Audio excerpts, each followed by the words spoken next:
Alhamdulillah wassalatu wassalamu ala Rasulillah wa ala alihi wa sahbihi wa mawalah wa ashhadu an la ilaha illallah wahdahu la syarikalah wa ashhadu anna Muhammadan abduhu wa rasuluh sallallahu alaihi wa ala alihi wa sahbihi wa man tabi'ahum bi ihsanin ila yaumiddin. Alhamdulillah, puji syukur kita haturkan kehadirat Allah Azza wa Jalla. Di kesempatan siang hari ini kembali kita melanjutkan pembacaan buku Sababun litakfirid dzunub atau mukaffiratudz dzunub minal kitab wa sunnah. Amalan-amalan yang bisa menghapus dosa dari Al-Qur'an maupun hadis Nabi sallallahu alaihi wasallam. Dan di kesempatan kali ini kita akan membaca beberapa hadis yang menyebutkan amalan ringan, namun dia bisa menghapus dosa yang dilakukan oleh seorang hamba. Apa saja amalan itu? Coba kita baca. Penulis menyebutkan tsalitsan. Di antara penghapus dosa yang ketiga adalah isbaghul wudu'i kama amarallahu yukaffirul khataya wassayyi'at. Menyempurnakan wudu seperti yang Allah perintahkan bisa menghapus dosa dan kesalahan. Hadis pertama yang dibawakan oleh penulis adalah hadis dari Amr bin Abasah As-Salmi radhiyallahu anhu wa fihi faqultu ya nabiyallah fal wudu'u hadithni anhu. Aku bertanya kepada Nabi sallallahu alaihi wasallam, ya Rasulullah, ya nabiyallah, tolong jelaskan kepada kami bagaimana cara berwudu yang benar. Qala, kemudian Nabi sallallahu alaihi wasallam bersabda, ma minkum rajulun yuqarribu wudu'ahu fayatamadmadu wa yastanshiku wa yastanthiru illa kharrat khataya wajhihi wa fihi wa khayashibihi. Apabila ada seseorang yang sudah mendekati wudu maknanya adalah air wudu. Ada dua istilah yang mirip. Kalau dibaca wudu maka maknanya air yang dipakai untuk wudu. Ada wudu, ada wudu. Al-wudu, tulisan Arabnya sama, yang beda harokatnya. Kalau dibaca al-wudu, maknanya adalah air wudu. Kalau dibaca al-wudu, maknanya adalah kegiatan wudu. Nabi SAW bersabda, ma minkum rajulun yuqarribu wudu'ahu. Apabila ada orang yang sudah mendapatkan air wudunya, fayatamadmadu wa yastanshiku, lalu dia berkumur, menghirup air ke dalam hidung, kemudian dia buang air itu, illa kharrat khataya, maka akan keluar, berguguran dosa-dosanya, dosa-dosa wajahnya, wa fihi, dan dosa-dosa dalam mulutnya, wa khayashimihi, dan dosa-dosa di khayshum. Khayshum artinya adalah rongga hidung. Thumma idza ghassala wajhahu, ketika dia mencuci wajahnya, kama amarahullah, sebagaimana Allah perintahkan, illa kharrat khataya wajhihi, maka dosa-dosa wajahnya akan berguguran, min atrafi lihyatihi, dan keluar dari ujung-ujung jenggotnya, ma'al ma'i, bersama dengan air. Thumma yaghsilu yadayhi ilal mirfaqain, kemudian dia mencuci kedua tangannya sampai ke siku. Saat dia melakukan itu, illa kharrat khataya yadayhi, maka dosa-dosa tangannya akan berguguran, min anamilihi ma'al ma', keluar dari jari-jarinya bersama dengan air. Thumma yamsahu ra'sahu, kemudian dia mengusap kepalanya, illa kharrat khataya ra'sihi, maka akan berguguran dosa-dosa kepalanya, min atrafi sya'rihi ma'al ma', dari ujung-ujung rambutnya bersama dengan air. Thumma yaghsilu qadamaihi ilal ka'bain, kemudian dia mencuci kakinya sampai ke mata kaki, illa kharrat khataya rijlaihi, maka akan berguguran dosa-dosa kakinya min anamilihi ma'al ma' dari keluar dari jari-jari kakinya bersama dengan air. Fa in huwa qama fa shalla, kalau dia mengerjakan salat, fa hamidallah wa athna alaihi wa majjadahu, kemudian dia memuji Allah yaitu dengan membaca doa iftitah, billadzi huwa lahu, sesuai dengan pujian yang berhak untuk Allah, billadzi huwa lahu ahlun, sesuai dengan pujian yang berhak untuk Allah, wa farraga qalbahu lillah, dan hatinya fokus untuk salat, artinya dia khusyuk ketika salat, illan sarafa min khati'atihi kahai'atihi yauma waladathu ummuh, maka dia tinggalkan dosa-dosanya seperti kondisi ketika dia baru saja dilahirkan dari rahim ibunya.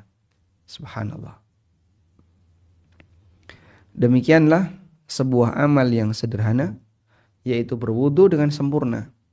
Ternyata dosa-dosa yang kita lakukan di wajah, di tangan, di kaki, semuanya keluar bersamaan dengan air wudu yang kita gunakan, keluar dari ujung-ujung jari, keluar dari rongga mulut, keluar dari rongga hidung, keluar dari ujung-ujung rambut, dan seterusnya. Fahaddatha Amr bin Abasa. Kemudian Amr bin Abasa menceritakan hadis ini kepada Abu Umamah, sahabat Rasulullah sallallahu alaihi wasallam. Faqala lahu Abu Umamah. Maka Abu Umamah mengatakan kepada Amr bin Abasa, "Ya Amr bin Abasa, wahai Amr bin Abasa, unzur ma taqulu fi maqamin wahidin yu'ta hadzal rajulu." Wahai Amr bin Abasa, coba perhatikan apa yang tadi kau ucapkan. Hanya dengan satu amalan, yu'ta hadzal rajul, seseorang diberi keistimewaan yang demikian banyak. Dosa-dosanya diampuni, dan ketika dia sholat, maka dia seperti bayi yang baru saja keluar dari rahim ibunya.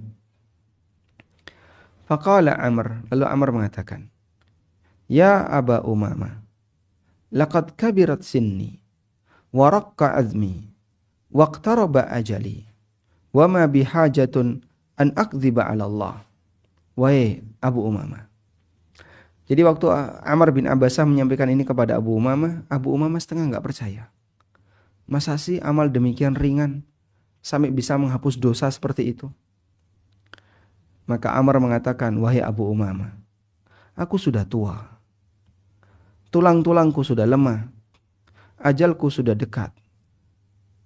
Apa yang saya butuhkan untuk berdusta atas nama Allah atau berdusta atas nama Rasulullah SAW? Apa untungnya saya berdusta atas nama Allah atau berdusta atas nama Rasulullah SAW?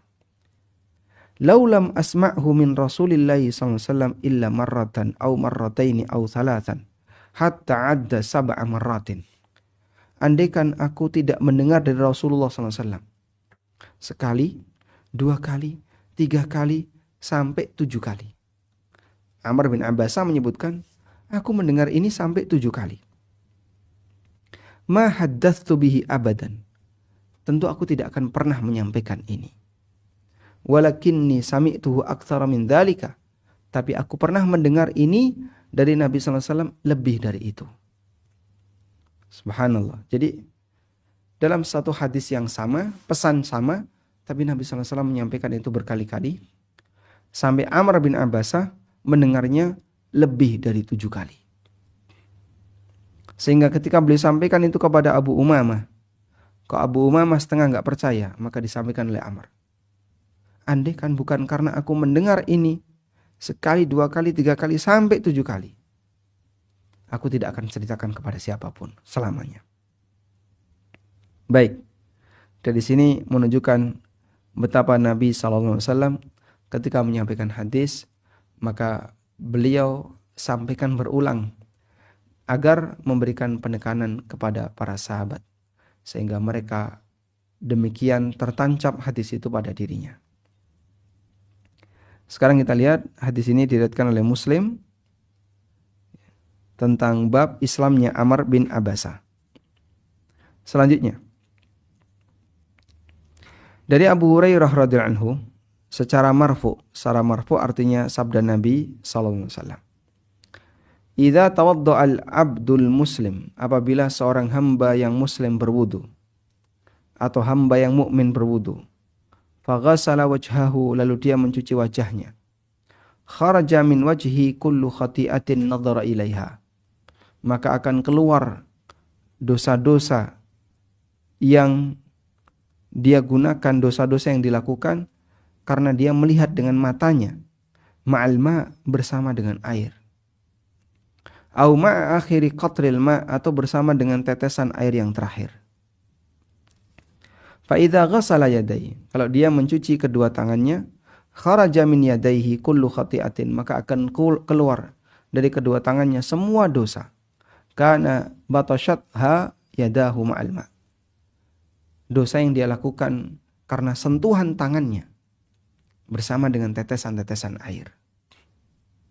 Au ma'a akhiri qatril ma, atau bersama dengan tetesan air yang terakhir.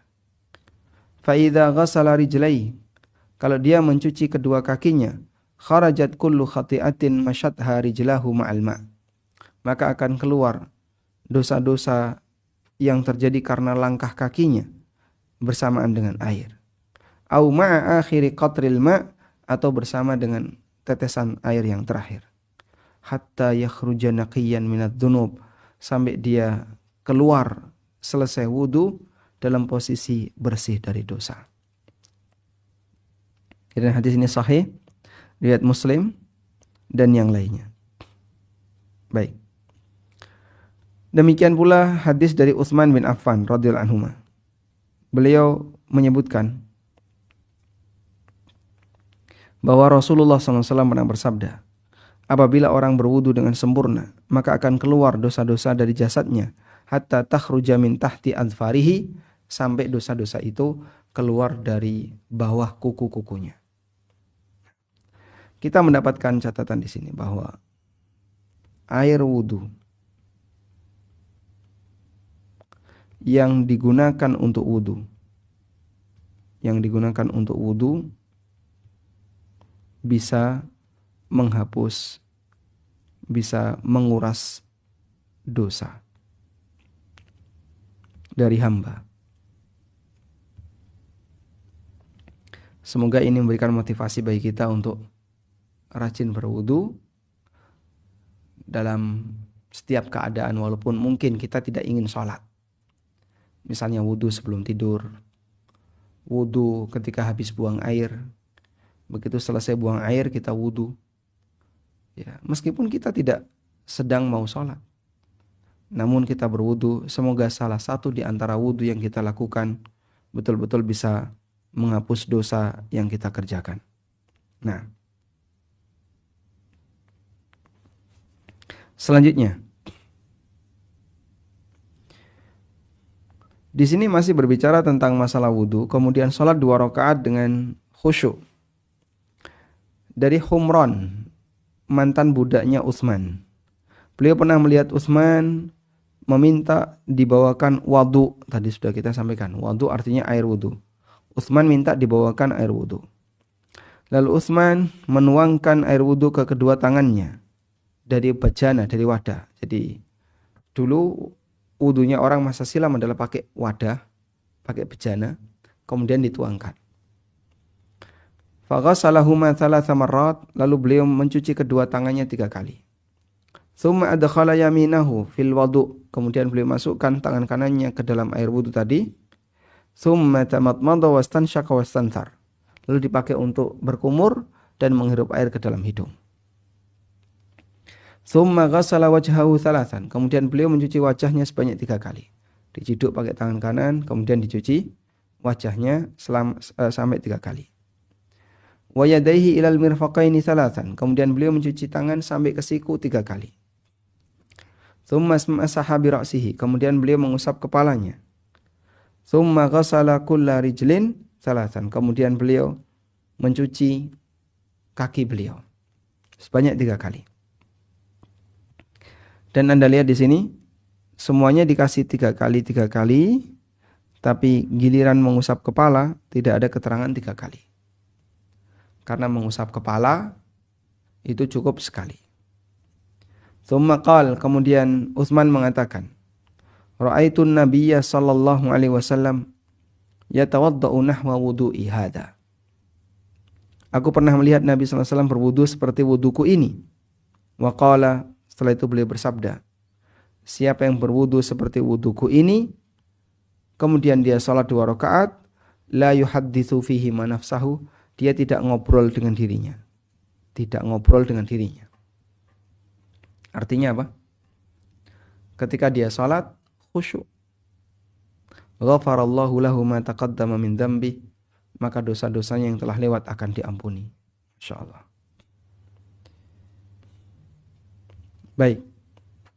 Selanjutnya, hadis yang luar biasa dari Uqbah bin Amir radhiyallahu anhu. Beliau menceritakan, kanat alaina riayatul ibil. Waktu itu saya bertugas untuk menggembalakan onta zakat. Faja'at naubati farrawahtuha bi asyiyin. Kemudian waktu istirahat sudah datang. Lalu aku istirahatkan onta itu bi asyiyin, di waktu sore. Fa adraktu Rasulullah sallallahu alaihi wasallam qa'iman yuhadditsun nas. Jadi setelah onta-onta zakat itu diistirahatkan, Uqbah bin Amir tiba-tiba ketemu Rasulullah SAW sedang menyampaikan hadis kepada para sahabat. Fa'adraktu min qawlihi, di antara penggalan yang disampaikan oleh Nabi SAW, ma min muslimin yatawadda'u fayuhsinu wudu'ahu. Apabila ada seorang muslim yang berwudu, lalu dia memperbagus wudunya, dia wudunya sesuai sunnah. Thumma yaqumu, setelah itu dia yaqumu fayusalli, melaksanakan salat rak'ataini, 2 rakaat.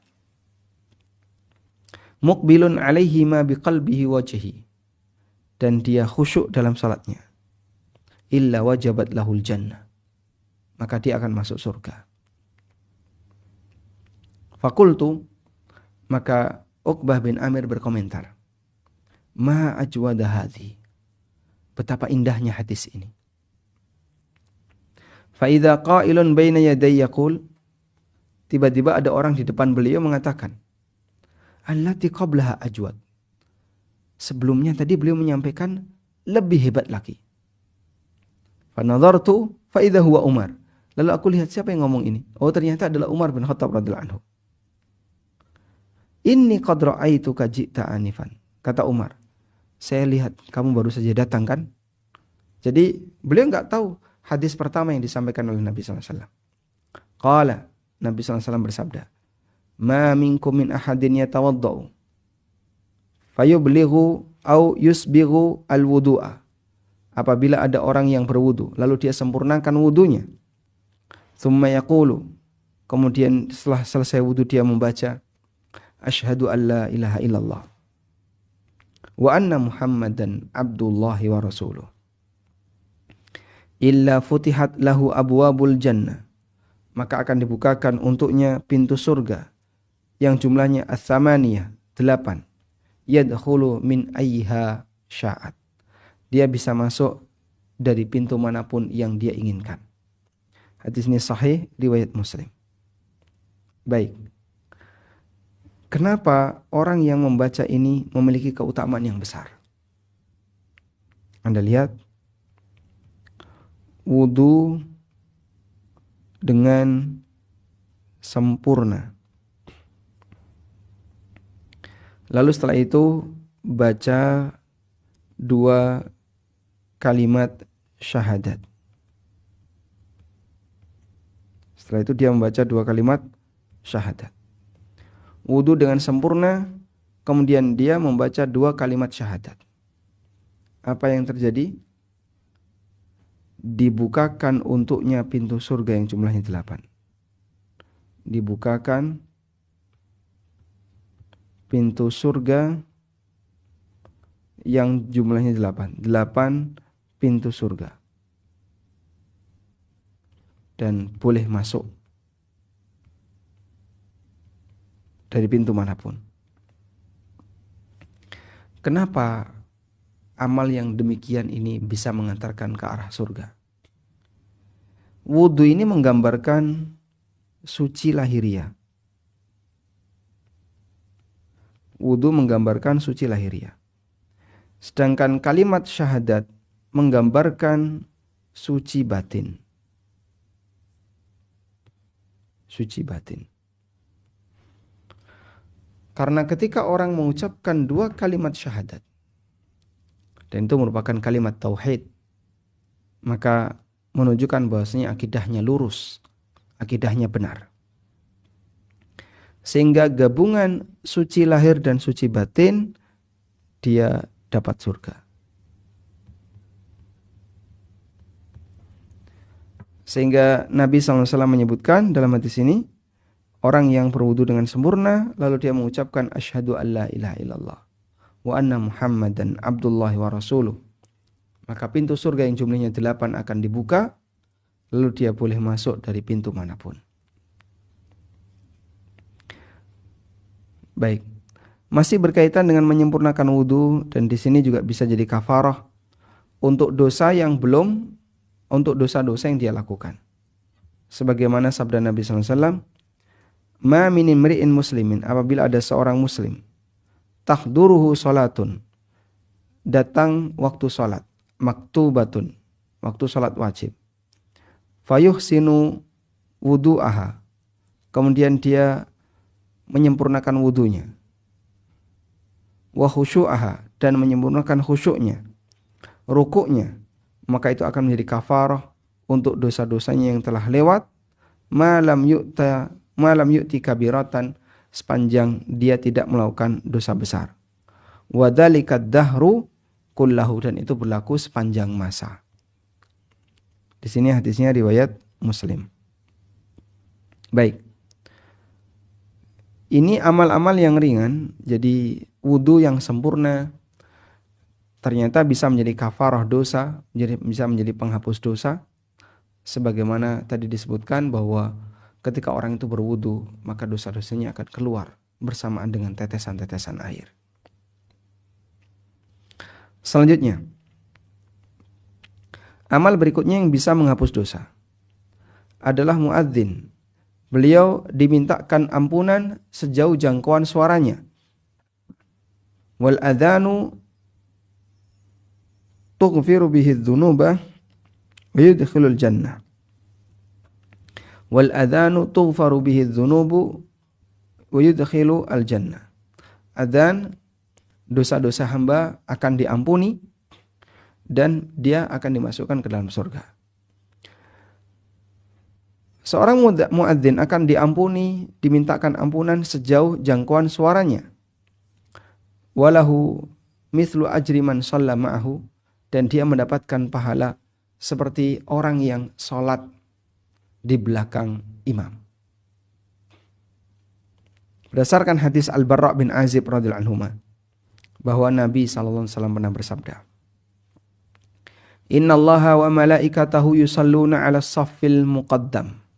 Sesungguhnya Allah dan para malaikatnya, mereka salat di saf yang, mereka memberikan salawat, para malaikat memberikan salawat kepada orang yang berada di saf depan. Wal muadzinu yughfaru lahu madda sauti, dan muadzin diampuni dosanya madda sautihi, sejauh suaranya.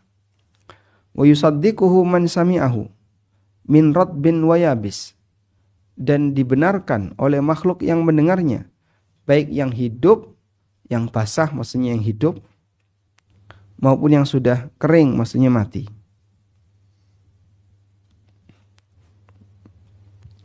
Walahu mithlu ajri man shalla ma'ahu, dan dia mendapatkan pahala seperti orang yang hadir sholat disebabkan adzannya. Masya Allah. Kita lihat di sini keutamaan adzan. Apa saja keutamaan adzan? Yang pertama, dimintakan ampunan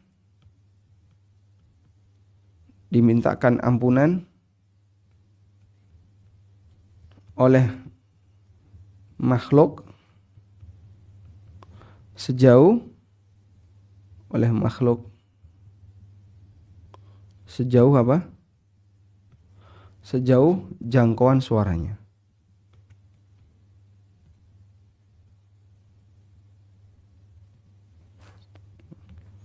Yang kedua, dibenarkan oleh makhluk hidup maupun yang sudah mati. Oleh makhluk hidup atau yang sudah mati. Karena kalimat adzan itu benar semua. Allahu Akbar, Allahu Akbar. Memang Allah Maha Besar. Memang Allah Maha Besar. La ilaha illallah, tidak ada Tuhan yang berhak disembah kecuali Allah. Dan memang demikian realitanya. Maka keutamaan adzan adalah dia dibenarkan oleh makhluk yang hidup maupun yang sudah mati. Dah. Yang ketiga, di sini tadi disebutkan keutamaan adzan. Dia mendapatkan pahala sejumlah orang yang sholat. Ya. Dapat pahala sejumlah orang yang sholat. Kenapa? Karena mereka sholat disebabkan muadzin ini. Sejumlah orang yang sholat. Sehingga mereka sholat disebabkan karena muadzin. Maka karena mereka sholat atas panggilan muadzin, maka mereka mendapatkan keutamaan. Semua yang diajak tadi dapat pahala. Si muadzin ini turut mendapatkan pahalanya. Wallahu a'lam.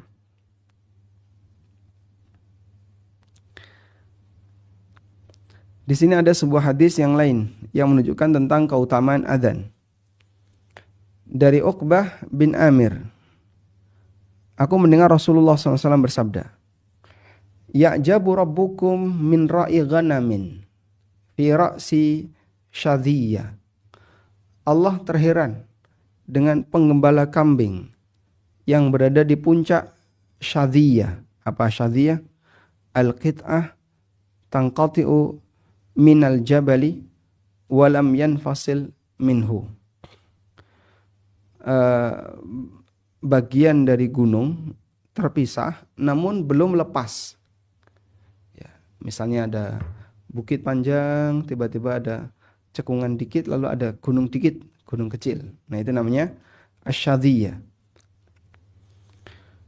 Fi ra'si syadiyah, di atas bukit. Bijabalin, yang ada di gunung. Yu'adzinu bis salah wa yusalli. Kemudian dia mengumandangkan adzan lalu dia salat. Dan dia jauh dari pemukiman. Karena dia berada di atas bukit. Maka saat datang adzan, saat datang waktu salat, dia adzan lalu dia salat. Wa yaqulullahu azza wa jalla, maka Allah Ta'ala berfirman, Unduru ila abdi, perhatikanlah hambaku. Perhatikan hambaku ini. Yu'adzinu wa yuqimus salah, yakhafu minni. Dia beradzan dan dia melaksanakan salat karena takut kepadaku. Faqad ghafartu li abdi wa adkhaltuhul jannah. Aku ampuni hambaku dan aku masukkan dia ke dalam surga. Di footnote hadis riwayat Abu Dawud, kemudian An-Nasa'i, kemudian dinilai sahih oleh Syalbani dalam Sahih At-Targhib wa Tarhib. Wallahu a'lam. Kemudian mengikuti adzan juga mendapatkan ampunan dan orangnya bisa masuk surga. Berdasarkan hadis dari Umar bin Khattab radhiyallahu anhu bahwa Rasulullah SAW mengajarkan, apabila muadzin selesai mengucapkan Allahu Akbar, maka ikutilah terus sampai akhir adzan. Lalu kata Nabi SAW, man qala la ilaha illallah, thumma qala la ilaha illallah, qala la ilaha illallah. Kemudian ketika muadzin mengucapkan la ilaha illallah, kemudian dia mengucapkan la ilaha illallah, min qalbihi, terbit dari hatinya, dakhalal jannah, maka dia akan masuk surga. Sehingga pastikan sebagaimana adzan mendapatkan keutamaan yang besar, maka jawab adzan juga dibalas oleh Allah Subhanahu wa taala dengan keutamaan yang besar.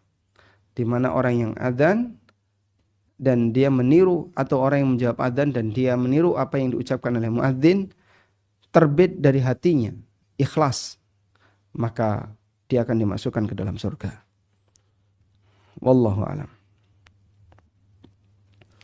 Dalam riwayat yang lain dari Sa'ad bin Abi Waqqas, Rasulullah SAW pernah bersabda, "Man qala hina yasma'ul muadzin," siapa yang mengucapkan kalimat berikut setelah dia mendengar muadzin. Asyhadu an la ilaha illallah wahdahu la syarikalah lahul wa anna Muhammadan abduhu wa rasuluh raditu billahi rabba wa bi Muhammadin rasula wa bil islami dina ghufira lahu dzambu. Barang siapa yang ketika mendengarkan adzan dia membaca doa tadi, asyhadu an la ilaha illallah wahdahu la syarikalah, dan seterusnya, maka dosa-dosanya akan diampuni.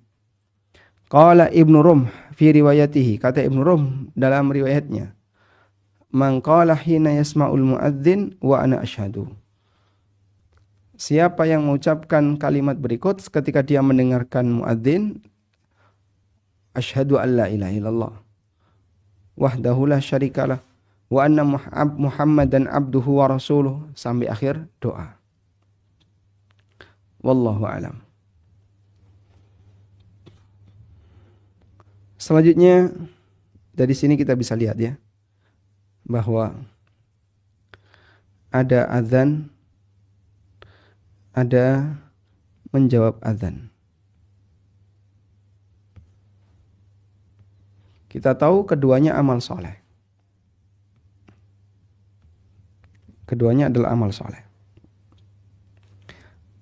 Sudah? Ini mendapatkan ampunan, sebagaimana ini juga mendapatkan ampunan. Keduanya berpeluang untuk mendapatkan ampunan dari Allah.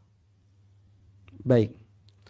Kenapa? Karena mereka ini kerjasama dalam kebaikan.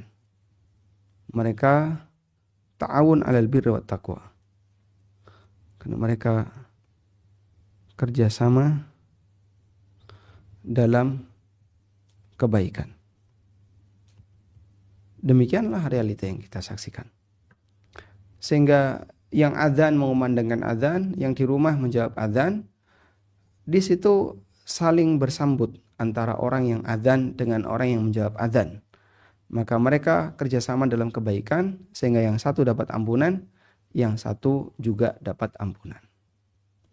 Wallahu a'lam. Selanjutnya,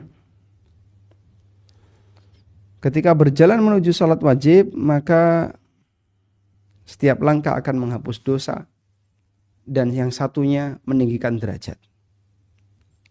Dari Abdullah bin Mas'ud radhiyallahu anhu, beliau menceritakan, man sarrahu ayyal qallaha ghadan. Ini bukan hadis Nabi, ini perkataan Abdullah bin Mas'ud. Siapa yang ingin ketemu Allah besok musliman sebagai seorang muslim, falyuhafidz ala haula'is salawat, maka hendaknya dia menjaga salat 5 waktu. Haitsu yunada bihin, tepat saat ada panggilan, yaitu azan. Karena Allah Ta'ala telah mensyariatkan kepada Nabi kalian sallallahu alaihi wasallam bentuk-bentuk sunanal huda, aneka petunjuk dalam setiap kegiatan. Wa innahunna min sunanil huda, dan jamaah itu termasuk di antara petunjuk Nabi SAW. Walau annakum shallaitum fi buyutikum, kalau kalian salat di rumah kalian, kama yusalli hadzal mutakhallifu min baitihi, sebagaimana orang yang ketinggalan itu salat di rumahnya. La taraktum sunnata nabiyikum, berarti kalian meninggalkan sunnah Nabi kalian. Walau taraktum sunnata nabiyikum, kalau kalian meninggalkan sunnah Nabi kalian, kalian akan tersesat. Dan tidak ada orang yang berwudu dengan sempurna kemudian dia sengaja menuju masjid, illa kataballahu bikulli khatwatin yakhtuha hasanatan, maka setiap langkah kiri akan menghapus dosanya, wa yarfa'u biha darajatan, dan mengangkat derajatnya, wa yakhuttu anhu biha sayi'atan, dan dosa-dosanya akan berguguran. Baik. Kemudian kata Ibnu Mas'ud, walaqad ra'aituna, aku melihat kami. Aku melihat kami itu artinya aku teringat. Aku teringat. Tidak ada orang yang bolos, tidak hadir dari salat jamaah, illa munafikun ma'lumun nifaq, kecuali munafik sejati. Dan dulu ada orang yang dia yu'ta bihi yuhada. Ada orang yang dipapah oleh dua orang, kanan dan kiri. Hatta yuqama fi saffi, sampai kemudian dia disuruh berdiri atau dia kemudian ditaruh di saf. Jadi saat berjalan nggak bisa, dipapah dua orang, didudukan di saf, dan dua orang ini sholat. Dulu sampai seperti itu pengalaman yang dialami oleh Ibnu Mas'ud radhiyallahu anhu ketika membersamai Rasulullah sallallahu alaihi wasallam. Baik.